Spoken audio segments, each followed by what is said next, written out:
Welcome to tonight's edition of the Men's Room Show. In tonight's episode, we've got special guest, Ani Railkar, author of The Great Testosterone Myth, and he's going to be leading us through a panel discussion concerning a men's medical condition. We want you to learn why every man who has low testosterone may or may not need treatment. So tonight, it's all about being educated and getting information so that as a man, you can be having your best health in mind. The Men's Room Show is a weekly live show that creates a space for men to feel safe expressing their emotions in a vulnerable way. It is a place where men can come to be seen, heard, and acknowledged without feeling judged or afraid to show sides of themselves that are different than society's expectations. We aim to educate, inspire, empower, and advocate. Our show was created out of an inspiration from my role as an International Men's Day USA ambassador and member of the Voice of Men 360, which is a nonprofit organization founded in 2020 and is based in Toronto, Canada. These groups exist for the purpose of providing support services for boys and men to overcome life's challenges. And so without further ado, I want to turn it over to our special guest, Ani, and I want you to give us a little introduction about who you are and why you got inspired to write your book and what you hope to do tonight for all the men and boys that are watching us. Thank you, Linda. I really appreciate you having me here as a guest. And so as an introduction, I am a pharmaceutical scientist by education. I have worked in the pharmaceutical industry for almost 25 years. And the reason I got inspired to write my book was because as I turned 30 and 40, I started noticing certain things. Like, I was having a lack of energy. I was taking longer time to recover from exercise or sports. And then I was putting on some abdominal fat. And in general, I was not feeling good, whatever. So I talked to my doctor, and then he said, well, maybe you have low testosterone. And so he did some tests, and indeed it turned out that I did have low testosterone. And he said, part of the symptoms that you're experiencing are because of low testosterone. And then,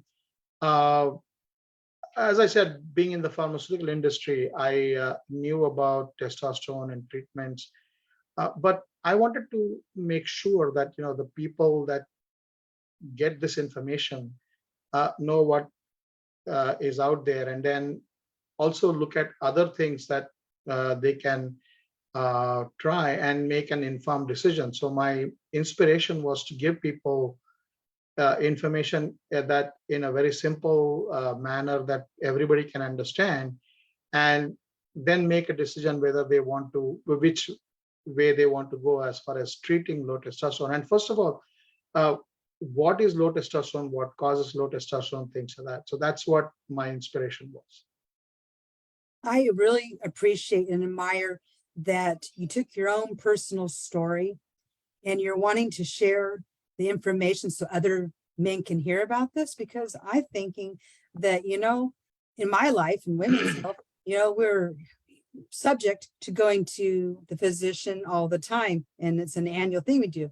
Whereas with men, there isn't this annual thing that you do. And when you do have to go, it's kind of like it's at the urging of probably, maybe your partner, or maybe your, a friend, like, oh, you got to go in. And you're like, eh. And so I want to take that, away from this conversation that, it's okay. And it's good to go in for a physical fitness exam. And if you think something's going on, wouldn't you rather take care of it than let it plague you and drag you down and affect other areas of your life? So that's why I'm so excited about this. People always wonder, well, why does a woman champion men's issues?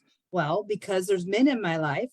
I also have sons. And it's like, I want to set the stage for this is a normal part of what we do. We talk about things, we bring it out. And so that's my inspiration behind this. I'm pleased that tonight I've got two individuals on our panel participating in tonight's conversation.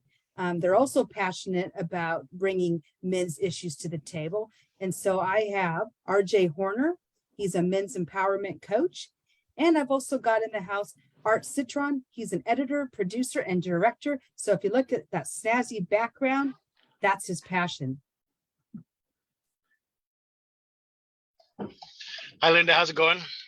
Going excellent. Are you ready to get into the conversation, or did you have anything you wanted to ask right off the bat? Yeah. Look, you know what? Ani, you and we've started working together because this is an issue. Now, I'm, a little less than healthy. Let's just put it that way. But I don't have issues. I don't have problems. Nothing's wrong medically. Why would I consider this as something I need to pay attention to? Again, I'm not unhealthy, but what issues may, lead a person to consider paying attention to their testosterone levels? That's a very good question, RJ. The reason is that it's not very obvious that, that you are actually experiencing low testosterone. Many people think, oh, I'm getting older. That's why I'm getting tired. I'm not getting quick recovery from exercise. But there is an underlying cause, and in some cases, as Linda mentioned, with women's health, and as women age and reach the stage of menopause, the signs and symptoms are very bold. Like they start getting hot flashes, they start putting on weight, whatever it is. But in the case of men, the signs and symptoms are a little subtle, and then people generally don't tend to associate them with low testosterone. They just notch it to aging, and so. But what my point is that aging can be one of the causes of low testosterone, but if you don't fix it, then it could have having low testosterone can have other complications that you don't want to deal with. So that's why it's important to know that sometimes things that you're experiencing, there is not an obvious cause for it, and that's why you need to get advice from your doctor and get tested. I mean, and if you find out that you don't have low testosterone, then at least you can rule that out. You can then focus on what else is wrong, because some of the things that you're experiencing could be related to other diseases or other disorders. So that's why it's important. Yeah, I did a little education on this topic just so I could have a little bit more to go on. And one of the things that I read was the fact that if you do have low testosterone, and you don't take care of it, then it can lead to the cardiovascular and other types of diseases. And so that's another reason why it's not a bad idea to go in. And if it isn't that, it could be something else, and just take care of it. That is correct. Yes. And so, what do you think a person is most going to experience when they're going through and having some of these symptoms? You mentioned that you were tired and that you were gaining some more weight. Was there any other symptoms that a person might notice? Because I know that, each person's different.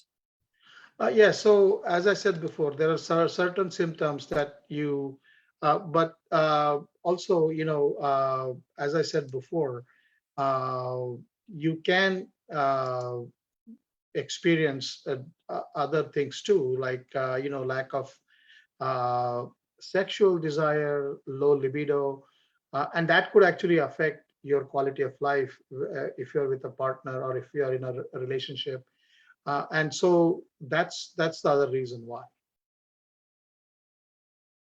Okay, so let's say a person does go into the physician and it's not, and it's ruled out that it's not something else, that you do indeed have this.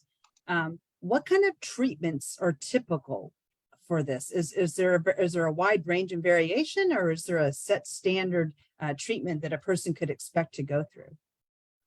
So there are pharmaceutical treatments, obviously, and that's why I mentioned my pharmaceutical background, because being in the pharmaceutical industry, uh, I am familiar with treatments, pharmaceutical treatments. So you can take, testosterone is something that you cannot uh, take orally. You have to take it non-orally. So you either have to do it as a gel or as a patch. And there are two or three different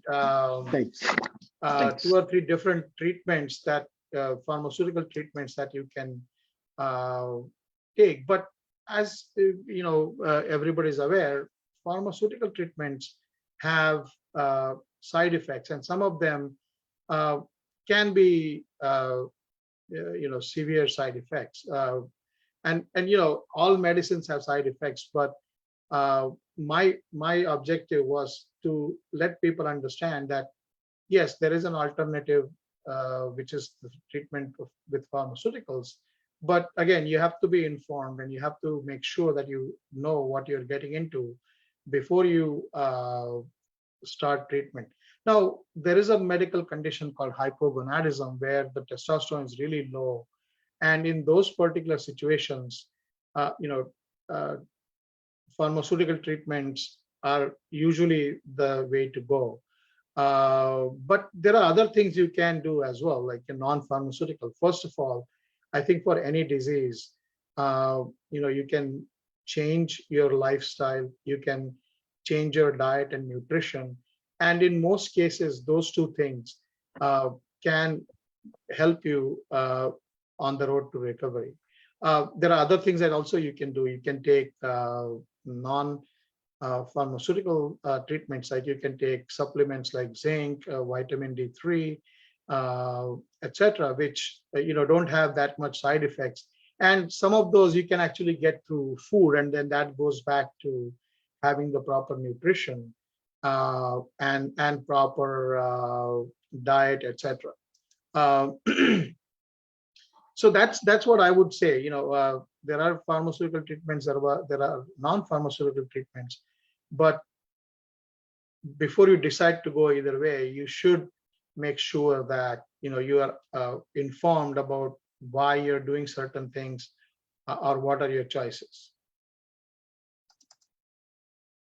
So in your experience, did you find that you were able to do most of the work you need to do with the change in diet that you just mentioned and taking some of the supplements, or did you rely and need more of the prescription pharmaceuticals? So no, I did not take the prescription pharmaceuticals. And, I actually joked with my doctor. I said, I work in a pharmaceutical company, but I don't want to be my best customer either. So, so I did try that. I mean, I'm a very early riser, but so I think I was also getting less sleep. And then, so I decided to work on those things. I tried to get more sleep. I tend to get 6 to 7 hours, but usually people say about 7 to 8 hours. And even that one extra hour makes a difference. I started exercising, and not that I was not exercising, but it's just that, I was doing mostly aerobic exercise. But what I realized through my research is that aerobic exercise is good, but if your objective is to raise your testosterone levels, then you need to do strength training and resistance training. You need to do high intensity interval training, etc. So doing the right kind of exercise is also important. So I started doing that. I started lifting weights. I started doing high intensity interval training. And I was very delighted to find that those uh, those efforts were helpful for me. I think that's really great that you made the case for it. You don't always have to go down the pharmaceutical route. That a lot of times we can get educated and we can do the alternate means. And so, you mentioned that you're doing all the aerobic exercise. Well, that wasn't it. You had to do the strength training. And by knowing that, you were able to shift what you were doing to maximize the results. And so as you were working through this journey and you were finding the right diet and exercise, and you did it without, again, the pharmaceuticals, how long did it take in order to come to a point where your testosterone was regulated, where you noticed a big shift or difference? And then, and after you did that, is it something you still do now? Like you go on this and it's a lifelong thing you do, or is it temporary in nature? No, it is something that you have to do on a long-term basis, because if you stop doing things, then you start going back to where you were. The other thing is, I'm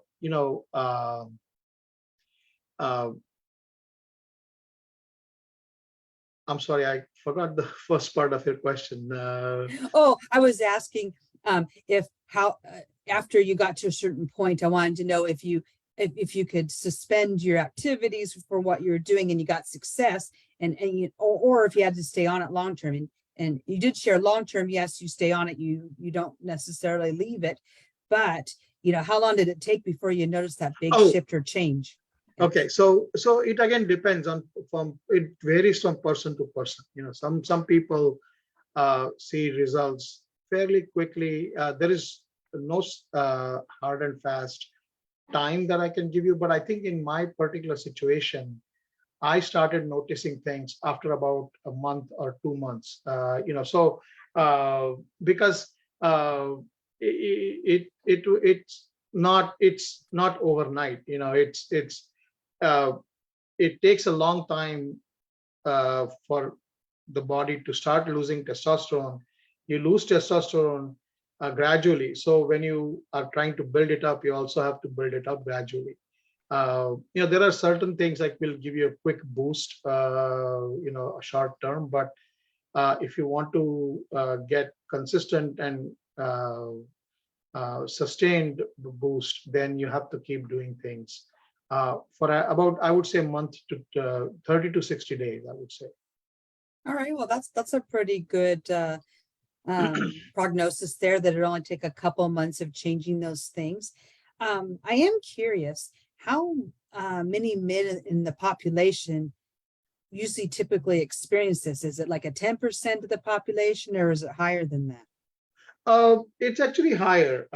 I do have some statistics. Let me see if I can pull that up.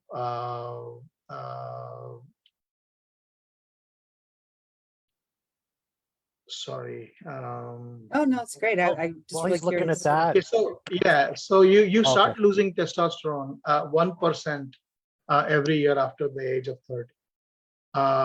So by the time you get to 50 and 60, you're losing, even after 40, you're losing significant amount of testosterone.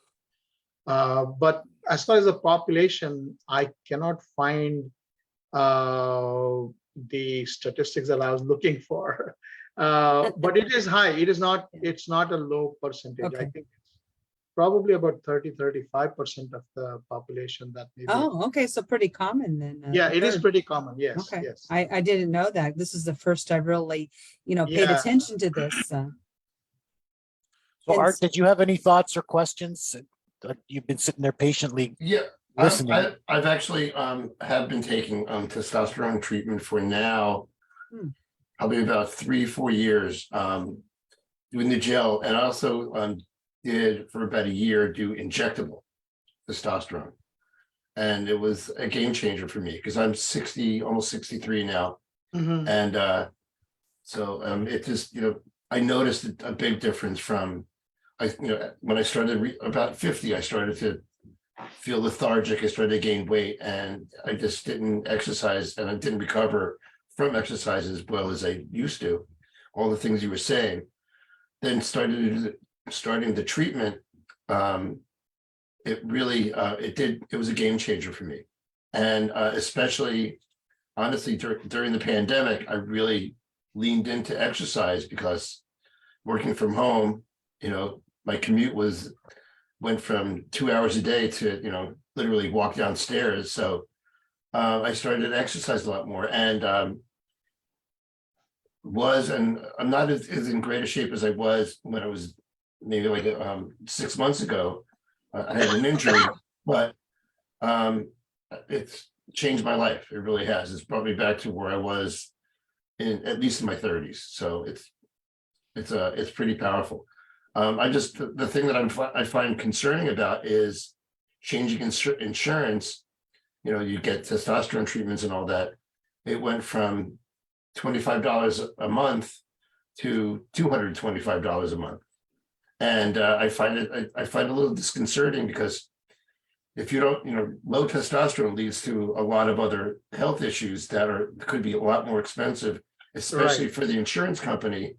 And the fact is, it's like they don't cover it unless you're at a certain tier, and it's almost, the thinking it's like they should read their own literature, is what I'm saying. It's Right, pretty right. interesting. Yeah, and what you said is right, Art. I mean, for some people, the pharmaceutical testosterone treatments are definitely a game changer. But for some people, they sometimes cannot tolerate the side effects, or sometimes they cannot be compliant with the treatment, because it's not something like gels and patches are easy, because that you can do yourself. But if you're getting an injectable treatment, you have to go to the doctor's office. The other thing is, regardless of whatever treatment you decide to choose, getting external testosterone actually suppresses your body's ability to create testosterone by itself, because it feels like it's getting testosterone. And in the testosterone, there's a negative and positive feedback loop, in the sense that when your body senses that there's enough testosterone in the system, the body actually gives a negative feedback and then tells the pituitary gland to stop stimulating the testicles to secrete testosterone. So you suppress your indigenous testosterone. And if you stop the treatment, then it sometimes is very difficult for your body to restart making testosterone. So sometimes, you have to stay on the treatment for extended periods of time.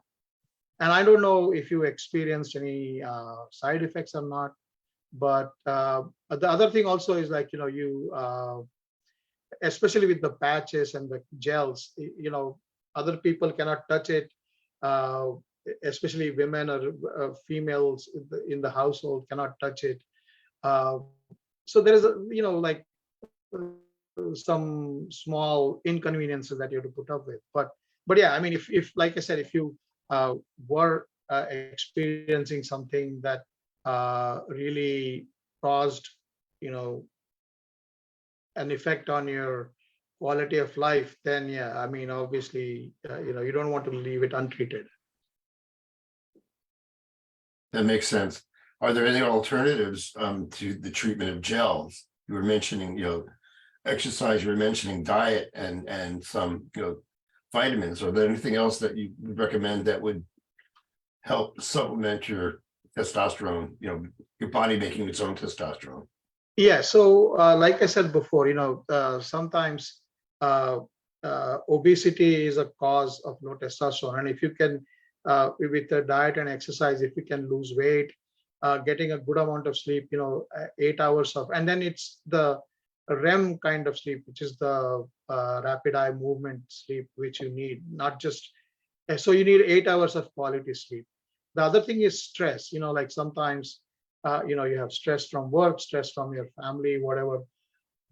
And stress can be also a cause for low testosterone. So if you can do stress reduction techniques like, yoga, again, exercise is a good stress reduction technique. And I think that in that particular situation, actually, I would recommend like doing some sort of aerobic exercise, going for a walk or riding a bike, or, doing something which reduces your stress, not for building testosterone, but like predominantly for reducing your stress. You can still like do a mixture of aerobic exercise and weightlifting or strength training, etc. But going for a walk and the things like that, like even riding a bike, if you have a bike at home, or if you are just going for a walk, you don't need special equipment. You don't need to join a gym. And there is very low barriers to motivation. You can do them very quickly. So it's, and if even with people who have never exercised in their life before, uh, starting them out on something very simple, like just go out for a walk. Even it doesn't have to be like a brisk walk, like you're sweating and huffing and puffing, but just to get started, walk 10 minutes today, walk 20 minutes tomorrow, and then build up to whatever time you want to build up, 30 minutes, 1 hour, whatever it is. And I think it's very easy for people to do because there is no special equipment or no special effort required.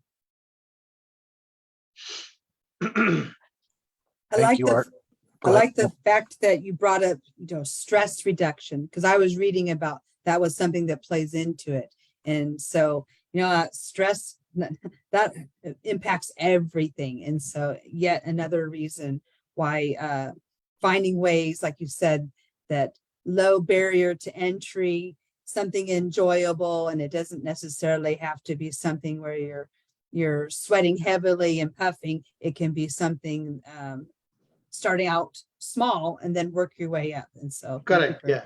for sharing that. And Yeah. so One RJ, thing. Yeah. One thing I did want to mention as a disclaimer is that, whatever I'm mentioning to you today, what I would like to recommend is that make sure you consult your physician or some medical professional before you begin any exercise, even if it's just walking or whatever, because you want to make sure that your healthcare provider is aware of what you're trying to do, so that they can also be a participant in your treatment and they can give you advice. And if there's something wrong, they can intervene. So make sure you get advice from your medical professional or your personal physician or whatever it is. Absolutely. Yeah. Thank you for that, Ani, because first of all, I got two things to say. First of all, look, as men, we don't go to the doctor, right? It's something like Linda mentioned at the beginning of the show. If we go once a year, it's because our wives said, look, you need to get checked out, right? Somebody important to us wants us to stay healthy, and we make that effort. So guys out there, look, man, please make your doctor a part of your health care. They can take care of you, and like Ani says, they can help monitor that care. They are your professional guidance. We seek financial guidance. We seek tax guidance. We hire these professionals. You have a hired professional right there who's going to look out for you and take care of you. So guys, please make your doctor part of your health care. So then the other thing I wanted to mention is that, look, you and I have started to work together. I've gone through some of your material. One of the things that I noticed is the diet, and it's quite an impactful diet.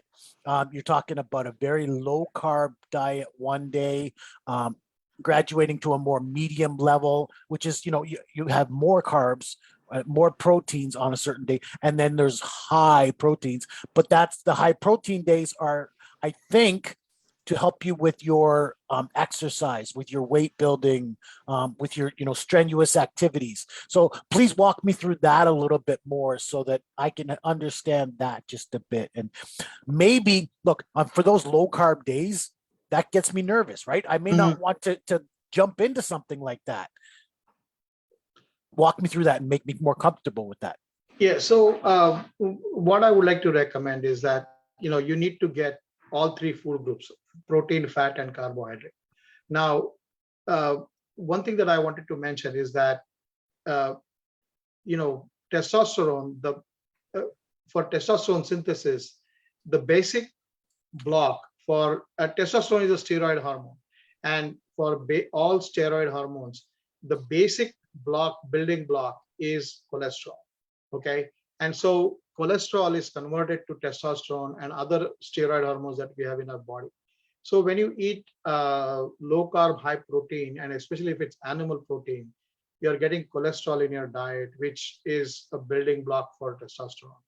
The other thing, like you mentioned, RJ, if you're doing high intensity or strength training and weight training, you need protein, because when you build muscle, you increase your metabolism, and that also helps you with weight loss and reducing your fat. Now, there is, good types of fat and bad types of fat. When you do exercise, what you're reducing the bad type of fat. And so, but when you're eating good fats, that again, fats also are responsible for being able to help with the synthesis of testosterone in our body. So that's why, and that's why the way the uh, material is designed, it gives you choices for low carb, high carb, low protein, high protein, and a little bit of fat. So you get an overall good diet. And Ani, do you include a chapter on this diet in your book that a person could follow this step by step? Do you go into that kind of detail? No, I don't do No. it that Okay. kind of detail, but I do have a diet program that, and if you don't mind, at the end of the, I would like to give you two links, no obligation to anybody. They can. Oh, absolutely. I have a link where they can take a survey and figure out what type of uh, factors they are experiencing and what type of what is their main uh, uh, disorder, I would say. Like, Mhm. the other thing is, I have a, a, a testosterone report, and I have a recipe book, and I also have a way that you can book a call with me. But like I said, I can give you those links. And then obviously, you already have posted the link to my book. But my book is, it doesn't go into that much detail, because when I wrote the book, I was more interested in giving a high level picture, and then maybe talk about the diet and nutrition in a follow-up book or in a follow-up program or something like that, because my main objective was to get the book out there and give everybody a high level overview of what low testosterone is. And one of the reasons I said the great testosterone myth is because uh, many pharmaceutical companies, uh, they advertise and market their products such that you feel like, oh, you are a less of a man, so I need to take uh, uh, testosterone treatments. And that's the myth. It's not like just because you have low testosterone doesn't make you less of a man. It's just that, like, it's a part of our life cycle. As you grow, your testosterone increases, and then as you start aging, your testosterone decreases. So there's nothing wrong the with being with having low testosterone. It's just that you need to, if you are experiencing things and if it's affecting the quality of your life, then you need to treat it. You shouldn't leave it untreated. Thank you for sharing how they do their marketing, because I think that is just kind of crazy. I like how you do it. You talk about the holistic approach.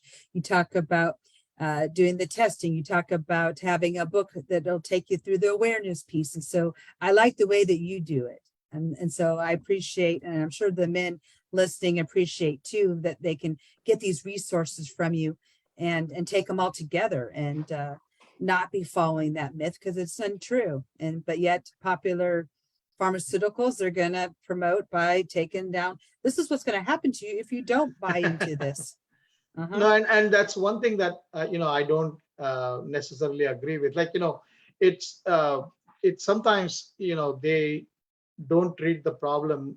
They just tell you, oh, they're saying, oh, if you eat spicy hot foods, you'll get heartburn, but then just pop antacid and then it will be fine. So you don't have to stop eating spicy hot foods. That's not what you should say. You should say, well, fix the problem first, and then if that doesn't get fixed, then there is other things that you can try. But or it's like, oh yeah, eat whatever you want. If you get high cholesterol, just take a statin and then it'll come down. But it doesn't fix the problem.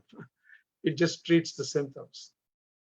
That's right. You want to fix the problem, not just treat the symptoms or cover them up, which is why we're here to uncover, to demystify the myth and to get the support services out to everyone. And so, yes, I will drop all of those into the link for our post. I'll put it out on the YouTube channel, all the ways that a man can get in contact you to learn and get educated so that they can change their life. And as you said, things bleed in from one area to the other. And so if you fix one, it's going to fix all the other. And, Art was saying how it was a game changer for him to figure out that he had this going on. RJ says the same thing. He says, maybe I don't necessarily have that issue, but, I'm aging and, why not leverage what I'm doing for my health and be, better. That's what this is all about is figuring out the way to leverage the things that you have access to improve your health that bleeds over into all of those areas of your life. And maybe if you're doing these things, you won't have the nagging person saying, get into the doctor and do this because you'll already be doing it. And so it'll be just more like the support system of, yes, going in, do you need me to do anything to get you there? So I would love to ask a question here because you talked about leveraging the system and taking access, taking advantage of these accesses. And now here in Canada, Annie and I are both Canadian. We have healthcare here. You know what I mean? So what are the costs in Canada as far as treatments for this? If we need to go the treatment route, the pharmaceuticals or the doctor's care, what are the costs there? And then I'd love to hear from Art on what are the costs, as far as, having to pay insurance. So Ani, if you could, what are the costs for Canadians to try and treat this ailment? So actually, RJ, I need to correct you. I live in the US and I'm not familiar. Yeah, I'm not familiar with the Canadian healthcare system, but I think you have what do you call it? A system where your government does pay for a lot of things, right? Yes, But one of the things that I would like to say is certain things, at least I know in the US, they may or may not pay for. Like for example, one of the first things I tell people is get a testosterone test. If you are over 30 or 40, 50, whatever age you are at, and you are experiencing the symptoms I mentioned before, like a lack of sexual desire, low libido, abdominal fat, long recovery times after exercise, sports, whatever it is, get a testosterone test done. And the testosterone test is it's actually a two-part test. Okay, the first one is just simple blood blood test that tells you how much testosterone you have. But then the testosterone in the body, there are three different measurements you need to get. Okay, one is the total testosterone, one is the free testosterone, and one is the bound testosterone. Okay, so when you do a simple blood test, it only tells you total testosterone, but then you have to do another test where you have to figure out what is your free and bound testosterone. Now, only free testosterone can have a therapeutic effect, meaning only free testosterone will have an effect on your systems. So testosterone gets bound by different proteins in our body, albumin, other proteins. It gets metabolized like any protein or hormone. So the only free testosterone is what you have to look at, and that's the number that your doctor will actually use to diagnose you with hypogonadism, which is the medical condition I mentioned before. So first thing you need to do is get the test. But I know in the US, some insurance plans don't cover that test, especially the second one where you have to do a little bit more involved analysis of the blood. So, but I feel like it's worth it. My insurance company did cover it, but it's worth it. Again, for as far as insurance is concerned, if your personal care physician prescribes the medicine, and if he or she diagnoses you with a low testosterone as a medical condition, then I believe most insurance plans in the US will cover it. Now, I don't know the cost because again, that depends on the type of insurance you have.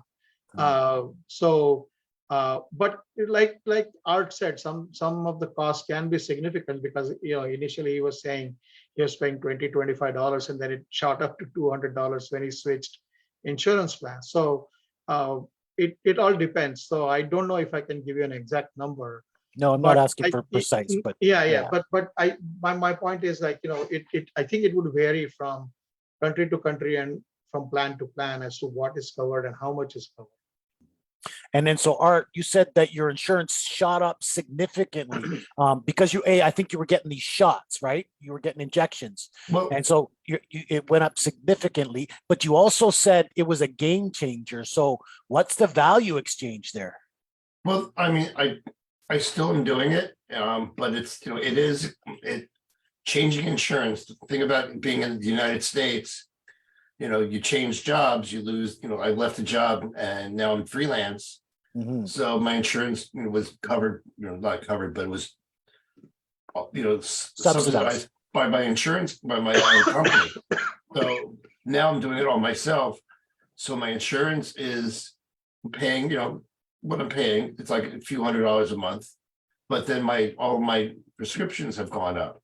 So the thing about that is, I still want to do it, but the fact is, it's become expensive, and I don't think it's the pharmaceutical. I honestly, they say that George Bush said the trio of evil. It's like, for me, it's like hospitals, the pharmaceutical companies, and insurance. I mean, they're the ones that dictate the prices, and the fact is, testosterone.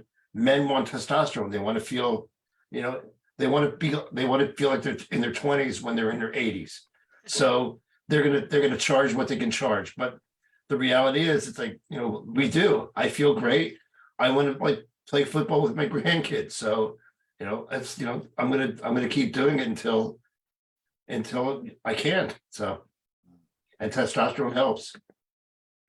So thank you for that. Because again, look, like I said, here in Canada, we have healthcare. So, that's subsidized to a certain, I don't even know, I'm going to explore it because now I'm going to go get these testing done. Right. So I'm going to know, is it going to cost? I don't think it'll cost for the testing.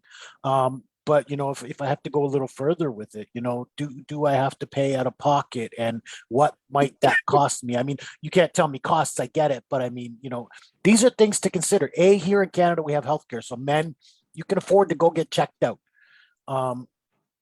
And then let your doctor explore the options with you. And I truly think this is something to explore. And I'm just turning 50, right? I'm just about to turn 50. So I think this is something that at this stage of life, it's something that's important to explore. So that's why I'm working with Ani. I'm going to change that part of my life. Like I said, I don't feel I'm inadequate. I'm sure. Look, I've got some pudge on me. You know what I mean? After I'm doing some shoveling or strenuous exercise, it takes me a day or so. I need to go into the bath and recuperate the body just a little bit, So the body isn't as strong as it used to be, right? So obviously these are symptoms of something more. So guys, I just wanted to point that out for the people who might listen. You know what? This is worth getting checked out, especially at this stage in life. There are two more things I wanted to discuss with you before we go today. The one, and I'm not taking over your show, Linda. I'm curious about this. I want to know more information.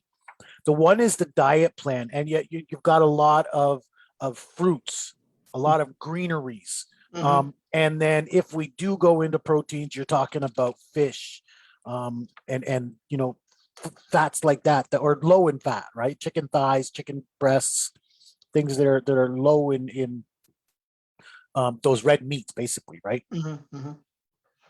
Yeah, that is correct. And again, like I said to you before, you need to get all three food groups: fat, protein, and carbohydrate. So fruits are a good source of uh, carbohydrate, and fiber, right? I mean, fiber is also important. Just so that you uh, have regularity from the fiber, and it's natural. So and that's the other thing I was saying before, is that testosterone treatments are, not only that they have the side effects certain people experience, but the cost, all these other things that I'm recommending, they don't really cost anything outside of what you're normally doing. I mean, you're going to buy groceries, you're going to buy fruits, vegetables. So might as well try that first. And if it doesn't work, always there is the alternative is pharmaceutical treatment. Mhm. But you can, if you're talking about money or insurance not covering certain things, I would say the alternatives are not that costly.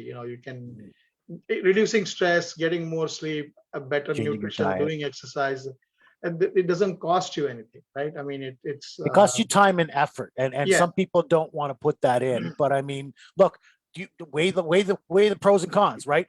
Don't take yeah, care of my health, or spend some time on my care. Some changing my diet, doing some exercise, and maybe I'll be a little more healthy. So weigh those two things and see what you come yeah, up with. yeah, yeah. So I want to. I'm not going to give it out on here because I want people to get involved in your program. I do. So, but I'm going to point out that look, I've got your report here, and I love this section that says bonus foods to eat before sex. So what are the secret foods there? We all got to know that. now that I'm you not brought that telling up. because that's his intellectual property. You know what? Okay, People I are going to get have you to there. get his program to find out. But I've got access to that, and I'm going to start eating some of these foods. Let me tell you.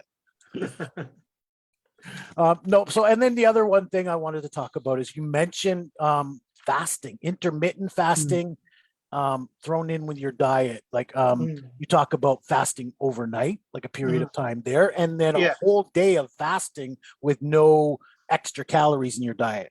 Yeah, so that is again for weight loss and for losing bad fats, okay? Because what happens is when you fast, your body uses fat first, and one of the reasons I recommend intermittent fasting is because uh, if you look at primeval man or whatever, they didn't eat 3 times a day. They didn't eat breakfast, lunch, and dinner. They ate when food was available, and they went long time without eating because if you didn't kill your food, you didn't eat. So, but now that we have become this advanced society, food is available everywhere 24/7, and we feel like, oh, and there are, again, food companies, right? Food companies say, oh, breakfast is the most important meal of your day because it gets you started. I don't eat breakfast. I eat lunch, and then I eat dinner, and then after dinner until the next day's lunch, I don't eat anything. So I have about 14 to 16 hours of fasting built in my routine every day. And that seems to help because it definitely, it gives me, I don't feel bloated. I don't feel lethargic because, my body is using that fat and uh, helping me with that. So that's why I recommend. Now, like I talk to my wife, and my wife says, oh, I cannot do intermittent fasting. I have to eat something. And for her, it works because, she also lost a lot of weight. But what she did was she did portion control, and she did, when she like reduced her portions and also reduced like the amount of fat we use in our cooking and things like that. So that worked for her.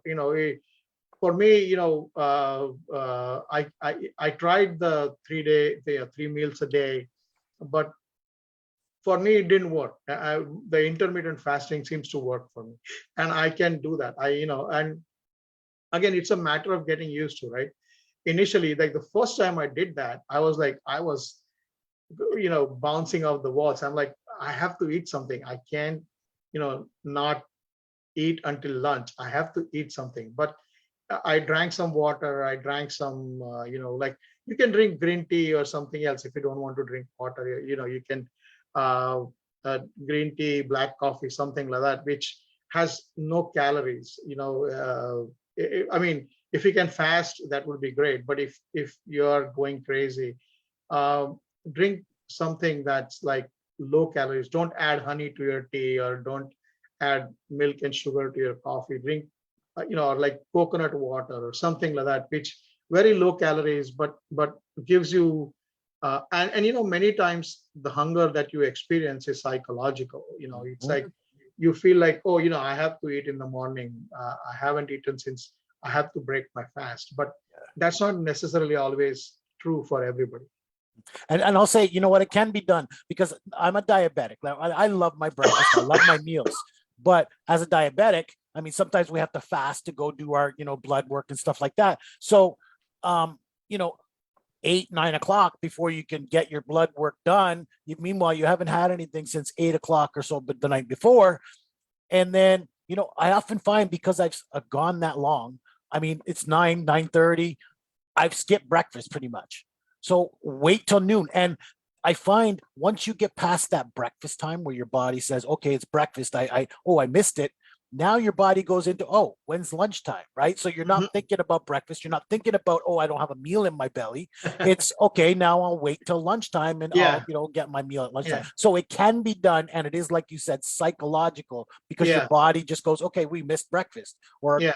maybe it tells yourself, I've had breakfast. Now when's lunch? Yeah, and you'll notice that, like, when you feel that way, right? If you drink water or hot tea or some green tea or something like that, you will realize that uh, that feeling subsides. The feeling that you want to eat something subsides. I try to drink, at least uh, 96 ounces of water a day. Uh, so I constantly have my bottle and I keep refilling my bottle of water. And then I also notice that sometimes, like, if you have meetings or something like that, so if you're busy with something, then you don't tend to, eat at structured times. Like it's when you have free time. Like many times, like my meetings start at 8 o'clock in the morning and go until 11, 12 o'clock. So automatically, I'm not eating anything because I am busy with work. So that's the other thing, that's the other trick. You can keep yourself busy with something uh, which takes your mind off the breakfast in the morning. And I'm not saying don't eat breakfast. You can eat breakfast but then skip lunch and then eat dinner. You could do intermittent fasting either way. You can eat a nice breakfast, but then don't eat lunch. Uh, uh, you know, then eat dinner. And one of the things that, like, especially for a diabetic, right, RJ, you know that what happens is as soon as you eat food, right, your body secretes insulin. And if you are a diabetic, your insulin is not uh, being used effectively, right? And so you need, depending upon the type of food you eat, the insulin you secrete is not enough. And then whatever excess calories are left over, whatever the sugar is that's not converted to glycogen, uh, gets converted to fat and gets deposited. So uh, I think like intermittent fasting would definitely work. And to be honest with you, I'm also a diabetic, and for me, it definitely helps. Not eating breakfast in the morning. My numbers have also improved. My A1C has improved. My blood sugar numbers have improved because of the intermittent fasting. Awesome. Thank you for that. Because again, that helps me in more than one way. It helps me, know that I can trust, this fasting that it's not going to elevate my sugars or, not going to send me even too low as the case may be. And then you mentioned that you changed your diet or your cooking habits. And the one thing I noticed here in your report is you've got a section that says foods not to eat. Now, some of the salty things I can understand, but you put vegetable oil there, which some of us were told, if you're going to use the oil, use vegetable oil, right? But you're saying Yeah, not to use that. yeah. Vegetable oil is like an all-encompassing term for any oil that's derived from vegetables, and it's not necessarily healthy. I would say, look at the labels, look at the saturated and unsaturated fats that are in the oil, and look at the source that the oil is coming from. And then and I would say, if you can get extra virgin olive oil or just olive oil, that is uh, better. But uh, more than the oil itself, I would say the quantity that you use for cooking or in your salad dressings or whatever. So that's also important. Thank you.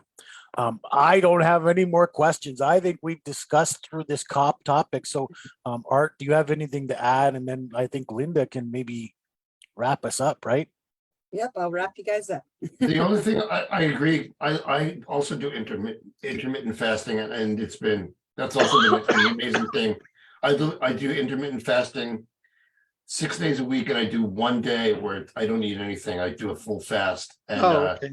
that's been pretty powerful. And I also starting a fast. I'm not Christian or Catholic or anything, but I usually fast for Lent. So I'll have, like what you were saying, broth. I'll drink a lot of bone broth. I'll drink a lot of water. I'll drink a lot of tea. And and for me, I've discovered especially eating 3 square meals a day is a habit. And once your body starts to realize that, you don't really need as much food as you think you do. You really don't. You could fast for a long time, especially if you're drinking water. You could literally probably, you will have to eat eventually, but you could take a week or two and you'll be fine. At least for me, what I've discovered. So it is a habit, and it's something that you can train your body to do. Yeah, I agree. Thank you. Thank you for that advice, because that's true. You can train your brain to go down the path to a new habit in that 2 to 3 weeks. So I was sitting here thinking about all the things you talked about as far as the carbs and the protein and the fat. I did that and was getting past that 3-week mark where I didn't want to be hangry and go find somebody because I was hungry. And once you do that, you make it a lifestyle. And so, yes, all of these things fit into men's holistic health. And so I appreciate Ani for bringing his expertise, and I appreciate Art for sharing your experience, RJ for bringing in the fitness aspects that you've learned from Ani. So it's been a really great evening. I think we learned a lot. I think we have made the case for change. So, if something's not right, go check it out, do it, because you can powerfully change your life and be living that way that you are empowered to live. And so with that, I want to invite everyone to join our YouTube channel out on the Men's Room Show or on YouTube, and then also our Facebook group, the Men's Room Show and Support Group on Facebook. And like always, we come out here Thursdays at 6 p.m. Pacific Standard Time, or in some cases 9 p.m. Eastern Standard Time, and everywhere in between. So I'd like to invite you to come next week. We'll be sharing the topic of who will be featured next, and have a great evening wherever you are. Yeah, thank you. Thank You you. very much. Ani, thank you for bringing this topic to us, because I think it's a powerful one for people out there. So, Yeah, thank you. can we let Ani share his links verbally and get Oh people yeah, to him? definitely. Yeah. I've dropped them into the chat. Yeah, I've dropped there, them yeah. into YouTube. Mhm. Did you want to share them verbally, Ani, while we're still on the air? Verbally, it's going to be a little difficult because, the first one is fairly simple, it's https://solutionforlowt.com. And then the second one, the solution for low T is where you get my report, the diet plan, etc., and also get a chance to book a call with me if you want to. And then the second one is the quiz, and the quiz is, I'll try to say it slowly so people can write it down, but it's https://quiz.thedrani. So THEDRani.com/SF/64E51CC7. So again, it's https://quiz THEDRANI.com/SF/64E51CC7. So that's where you can take the quiz and find out what type of low testosterone effects you are experiencing. And then the other one, like I said, is the report, diet plan, and a way to book a call with me. And so- again, thank you, Gary, RJ and Linda for the opportunity. Yeah, this is a topic that had to come here, and so Linda, she facilitates great conversations with us. So we posted those. Linda posted those in the chat, and then when she gives you the YouTube link, go on there and put them in the YouTube comments so that people can have access to those. Oh, okay, sure. Yes. Yeah, no problem. That'd be Okay. great. Thank you. Yeah, Appreciate no it. problem. Yeah. And, Thanks, Linda. Is it Yes. okay if I share the YouTube link with my Oh, absolutely. Share. social We want media? everyone to subscribe. Yes. Yeah, Share, okay. subscribe, give to a Okay. friend. Yes. All Okay, of that. okay. Thank you. Okay. Thank you.